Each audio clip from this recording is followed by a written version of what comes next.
I used to work for a nonprofit that ran wilderness programs for teens from rough backgrounds, kids who'd grown up in cities and never seen the stars without streetlights. We took them on week-long backpacking trips into national parks and forests to teach survival skills, build confidence, and hopefully help them find something solid in themselves that life hadn't handed them yet. I did this for almost 3 years. It was exhausting, but rewarding. Nothing had ever happened that made me feel unsafe until our trip to the Smoky Mountains last July. It was our 5th day out. We were on a loop that took us far from any roads, deep into the backcountry, where you're more likely to see a bear than another person. Our group included 6 teens between 14 and 17, my co-instructor Nate and me. Now, Nate was ex-military, quiet guy, not the type to tell ghost stories around the fire. He followed every safety protocol to the letter and didn't scare easily. I trusted him with my life. That day, the weather turned fast. By early afternoon, the sky had gone from sunny to pitch gray, and thunder started rolling in from the north. We picked up the pace, hoping to reach our next campsite before it broke, but we didn't make it. The storm hit hard. Lightning, wind, sheets of rain. The trail turned into a muddy mess, and the kids started slipping. We were still 3 miles out, and Nate said he remembered a cave nearby, just off the trail, about a half-mile down a slope. He'd been in that area once before during a survival course, and said it was dry and big enough for all of us. We didn't have many options. Soaked to the bone and shivering, we followed Nate through thick underbrush until we found it. A cave mouth in the side of a steep wooded hill, almost invisible from the trail unless you knew where to look. It wasn't deep from what we could see, maybe 40 feet back before it dropped into darkness. Moss hung around the entrance and animal tracks were stamped into the mud near the edges, but nothing looked fresh. It didn't feel right to me. I know how that sounds, maybe too Hollywood horror, but there was something off about it. A weird smell like old water and something else underneath. Still, it was shelter, and the kids were soaked and scared. We set up our sleeping bags near the front where there was still light and cooked a small dinner over a camp stove. Everyone was tired, but by the time the sun set, they were laughing and telling jokes again. The rain was still coming down hard, but the cave was dry, secure. Around 10 p.m., Nate offered to take first watch. We always did that in the wilderness. One of us stayed up in case of bears or emergencies. I was asleep almost instantly, but I woke up around 2 a.m. to Nate shaking me. Not hard, but urgently. His face was pale, his voice was low. Something's in the cave. I blinked, confused. The fire had burned down to embers. I could barely see past the entrance to the dark behind us. "What do you mean?" I whispered. "I heard it. Not an animal. It's walking, dragging something." I listened. Nothing. Then I heard it too. Scratch, drag. Long pauses between. The sound echoed from the back of the cave, deeper than we had gone. I tried to rationalize it. Maybe water dripping on loose stone. Maybe a raccoon dragging something. But the pattern kept going, same rhythm. Then, from the dark, a voice. Not loud, not panicked. Just a low whisper, soft and steady. "I see you." Nate and I both froze. I've never felt such cold panic in my life. Not even during the worst thunderstorms or when I got lost in Yellowstone once. This was something different. He stood up slowly, pulled out the hunting knife he always carried, and nodded toward me. "I'm going in. Stay here. Keep them safe." "No, Nate." I tried to grab his arm, but he was already moving toward the blackness. His flashlight barely reached past 20 feet. The voice didn't speak again. I turned back to the kids, who were still asleep except for 2, Kevin and Malik, who were sitting up now, eyes wide. "You guys stay put," I whispered. "Don't move. Just stay quiet." Seconds dragged, then a minute, 2. Still nothing. Then, from deep inside the cave, a scream. A real scream. Not a yell of surprise or a shout for help. This was terror. Nate screaming like he was being torn apart. I bolted toward the sound, but Nate came stumbling out before I reached him. He looked like hell, sweating, pale, arm bleeding. 3 long claw marks ran down his forearm.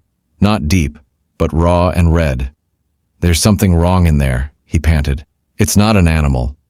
I helped him sit down, patched his arm with gauze, and asked what he saw. He just shook his head. I saw something move. Big. It didn't walk right, and it spoke. It was looking right at me. I wanted to believe he was hallucinating. Maybe the stress, the dark, but that cut on his arm wasn't imaginary. The voice wasn't imaginary. And when I looked back at the black void behind us, I could feel something watching. I didn't wait for it to get closer. We packed our gear right there, told the kids we had to move, now. Most of them were scared but didn't ask questions. The look on Nate's face was enough to shut them up.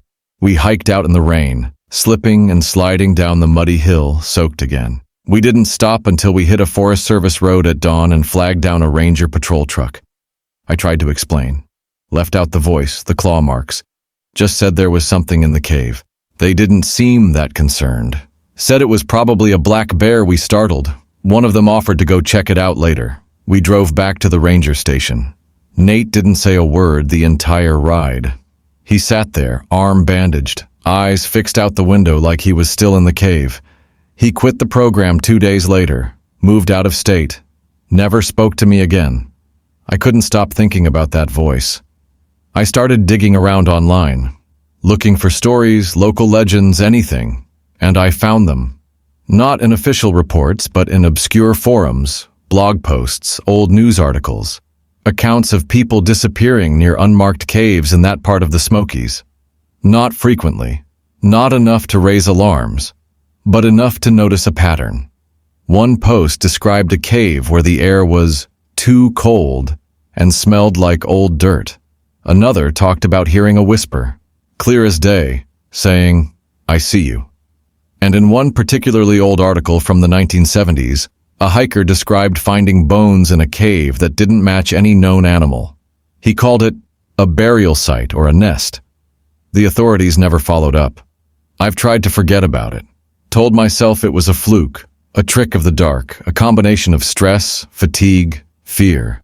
But sometimes late at night, when the world is quiet and I'm lying in bed, I remember how Nate looked when he came out of that cave, like he'd seen something that broke part of his mind. And every so often, I hear something in the silence, a whisper, not from my ears, but from somewhere beneath them. I see you. And I know whatever lived in that cave. It saw me too.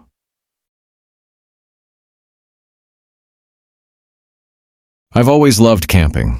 When I was young, I'd spend endless nights under open skies listening to the crackle of a fire, comforted by its predictable dance.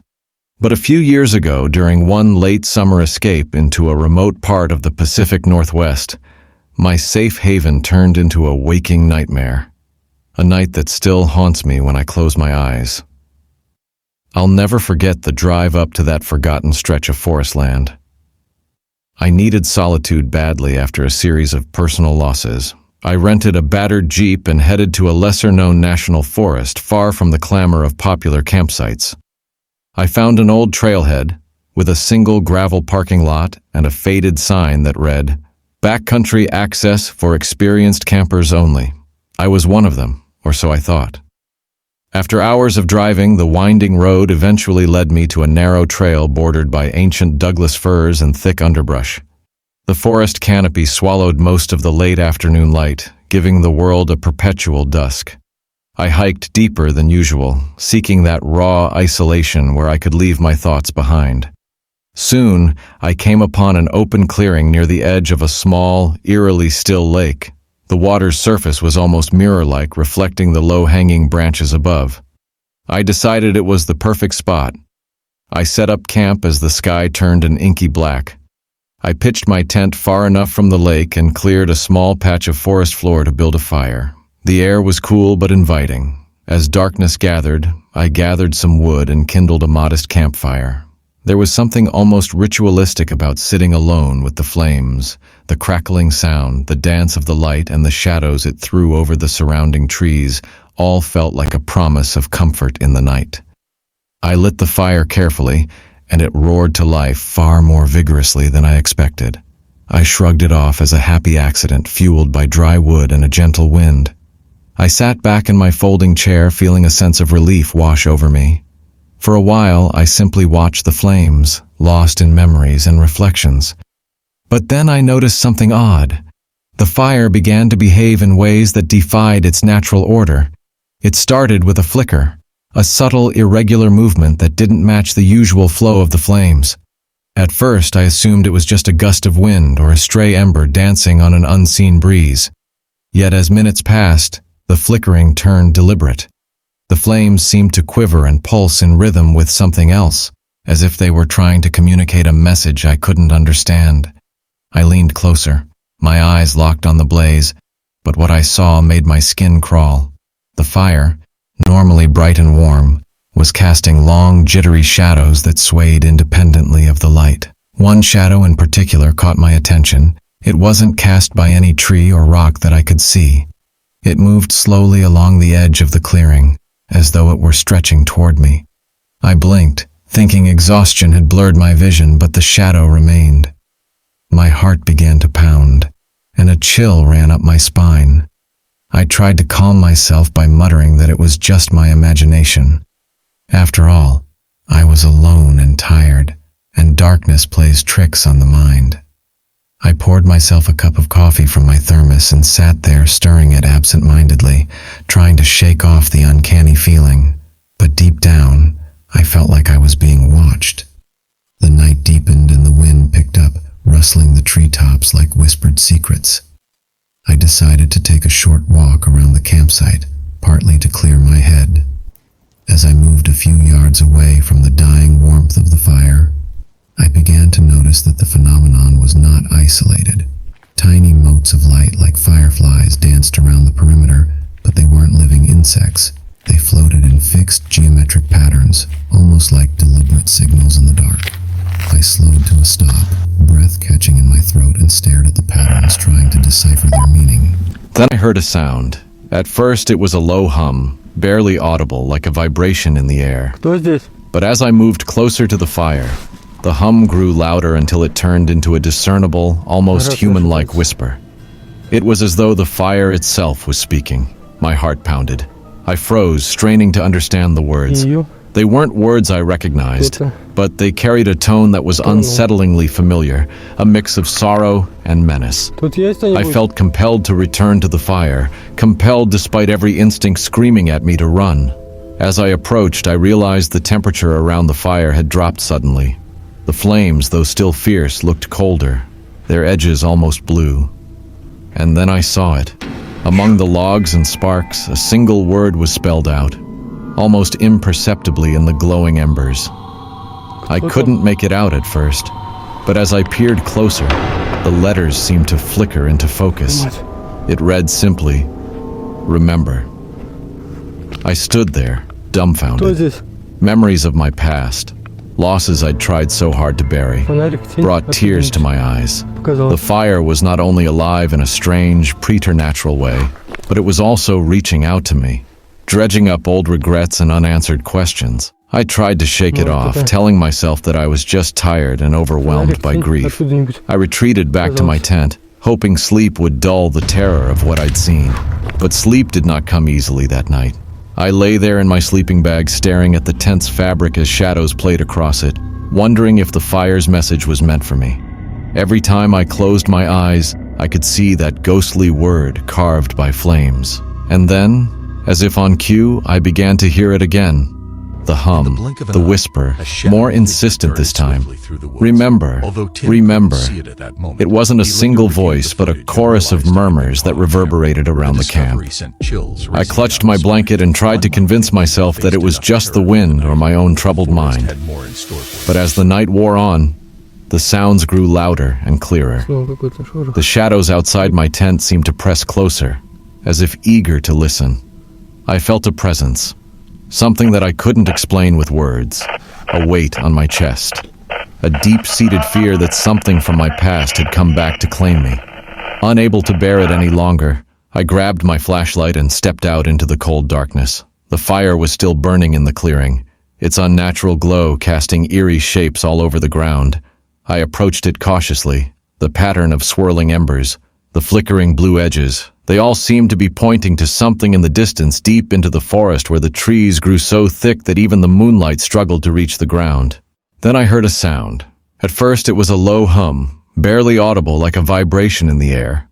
But as I moved closer to the fire, the hum grew louder until it turned into a discernible, almost human-like whisper. It was as though the fire itself was speaking. My heart pounded. I froze, straining to understand the words. They weren't words I recognized, but they carried a tone that was unsettlingly familiar, a mix of sorrow and menace. I felt compelled to return to the fire, compelled despite every instinct screaming at me to run. As I approached, I realized the temperature around the fire had dropped suddenly.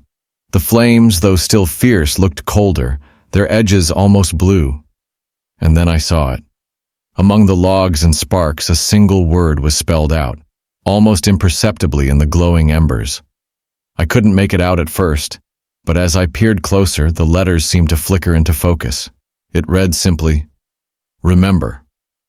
I stood there, dumbfounded. Memories of my past, losses I'd tried so hard to bury, brought tears to my eyes. The fire was not only alive in a strange, preternatural way, but it was also reaching out to me, dredging up old regrets and unanswered questions. I tried to shake it off, telling myself that I was just tired and overwhelmed by grief. I retreated back to my tent, hoping sleep would dull the terror of what I'd seen. But sleep did not come easily that night.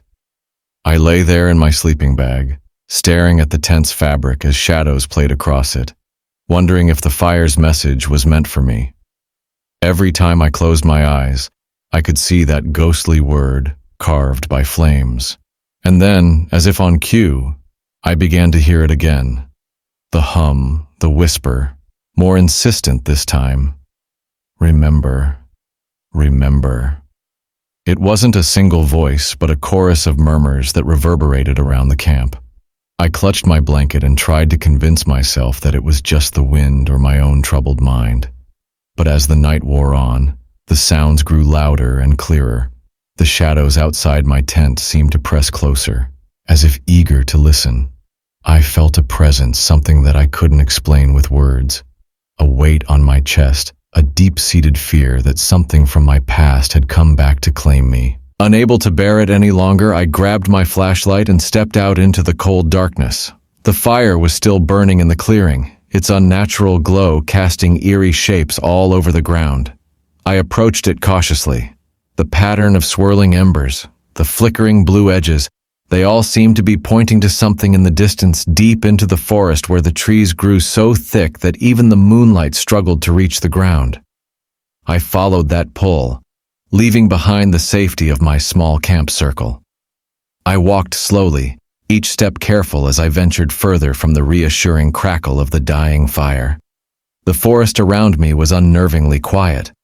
I could only hear the occasional rustle of leaves and distant hoots of an owl, yet I felt as though the darkness itself was alive, watching, waiting. After what felt like an eternity, I reached a small clearing, where an ancient gnarled tree stood in the center. Its twisted branches formed a canopy that blocked out the stars, and its trunk bore deep scars that looked like old, deliberate cuts.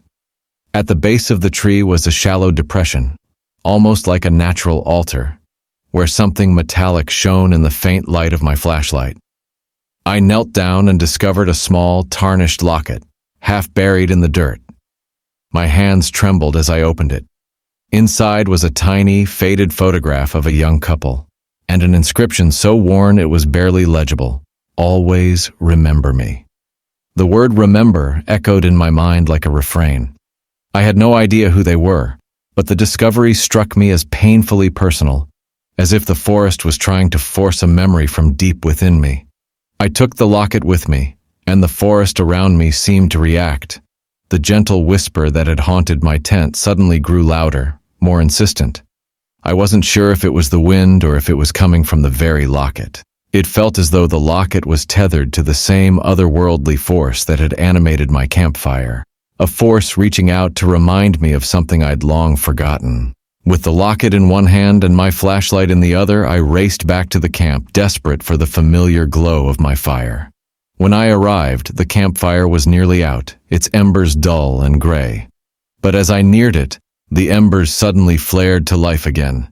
The fire roared back up and the shadows around it danced wildly. The word, remember, reappeared in the glowing patterns, larger now, more definite. I dropped the locket in shock, and it hit the ground with a soft clink. I ran to my tent, locking the zipper, and sat there in the dark listening. The whispering returned, and now it was intermingled with a series of sobs, mournful, desperate sounds that blended with the crackling of the fire outside. I was in terror, yet unable to move, caught between the urge to flee and a grim curiosity. The voices began to form coherent sentences, and one phrase kept repeating over and over. You promised never to forget. I remembered those words from years ago. Promises made to someone I'd lost long ago. Memories came flooding back, a dear friend, a love once cherished, a bond that was shattered by circumstance and time. I had buried those memories deep, convincing myself that forgetting was the only way to move on. But now the forest, and that impossible fire, was demanding that I remember. I couldn't sleep that night. I huddled in the corner of my tent, eyes wide open, heart hammering in my chest. Every whisper, every snap of a twig outside, felt loaded with meaning. Dawn finally broke, yet it brought no comfort. The campfire was reduced to smoldering coals, as if it had never truly ignited beyond that final message. I packed up in a daze, the locket still clutched in my hand. As I made my way back along the trail, I couldn't shake the nagging feeling of someone or something following me. The forest, once a comforting sanctuary, now felt like a realm of whispers and regrets. Every step I took was heavy, with the burden of memories I'd tried to escape.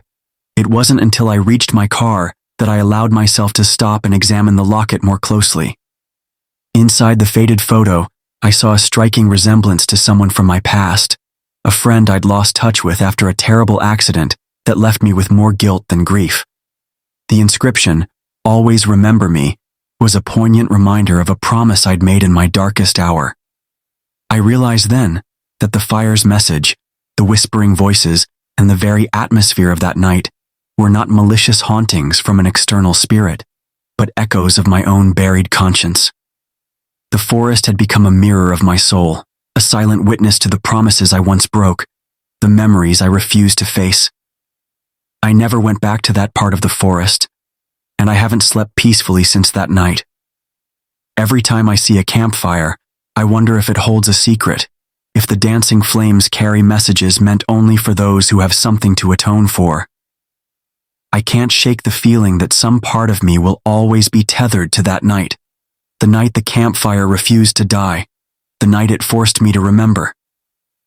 I share this story now not to warn you of spectral forces in the wilderness, but as a confession. I once tried to outrun my past, burying my pain beneath layers of isolation and forgetfulness. But the truth is, you can't escape what lies within. Sometimes, even in the dead of night, the fire lights a path back to the memories you tried so hard to leave behind. So if you ever find yourself alone under a starless sky, tending a campfire, listen closely. Perhaps the flames will whisper to you too, reminding you of promises made long ago and urging you gently and inexorably to remember.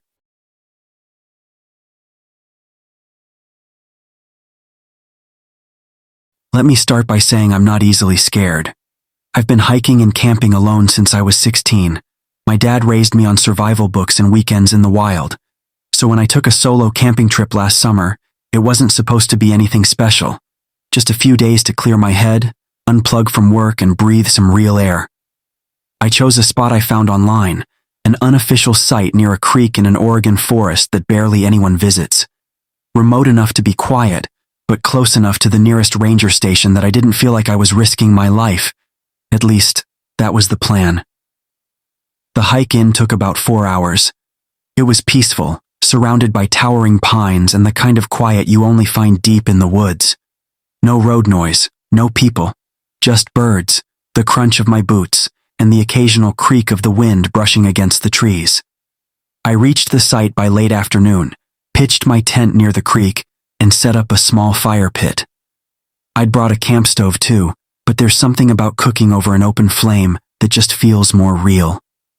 I grilled a couple hot dogs, cracked open a beer, and watched the fire burn as the sun went down. That first night was exactly what I needed. Peaceful. Grounding. I lay in my tent with the mesh window open, listening to the creek bubble nearby and the fire pop as it settled into glowing embers. I fell asleep fast. I woke up around 2:30 a.m. It wasn't a nightmare. There wasn't a sound or sudden chill that woke me. It was just awareness. A prickling at the back of my neck. My body was still, but my eyes snapped open and I was awake, more awake than I usually am in daylight. Then I heard it. Footsteps. Slow, deliberate, crunching softly on the dried pine needles just outside my tent. They weren't heavy like a bear's. They were human. I didn't move. I didn't breathe. I just listened. The steps circled halfway around the tent, then stopped near the creek. That's when I heard the whispering. It was faint, but it was there. At first I thought it was wind in the trees, but no. It had rhythm. Words. A human voice, too quiet to make out completely, but unmistakably close. I strained to hear. Not yet. Wait. Watch. Then silence. I laid there for what felt like hours. Frozen.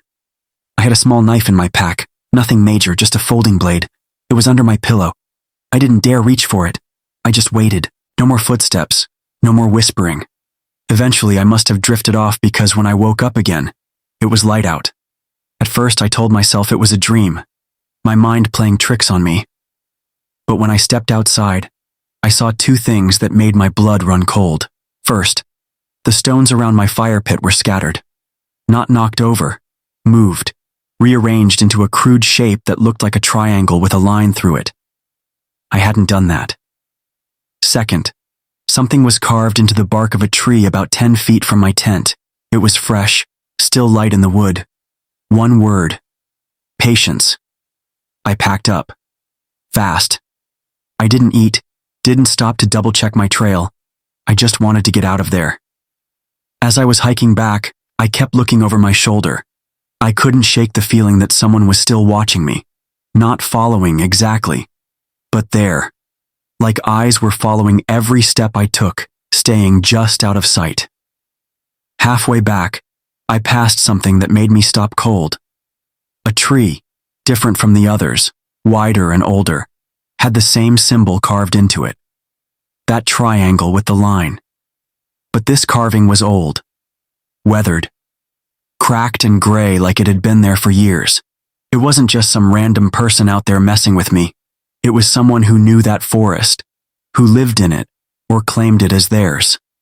And I had camped in their spot. I made it back to my car without seeing anyone. I didn't tell the ranger. I didn't even stop at the station. What was I going to say? Hey, I think a forest hermit whispered to me and wrote cryptic stuff in the trees. They'd have laughed me out of the state. That was almost a year ago. I haven't been camping since. But sometimes when I'm walking at night or just lying in bed with the window open, I think I hear that whisper again. That calm, steady voice saying, "Not yet. Just wait." And I wonder, wait for what?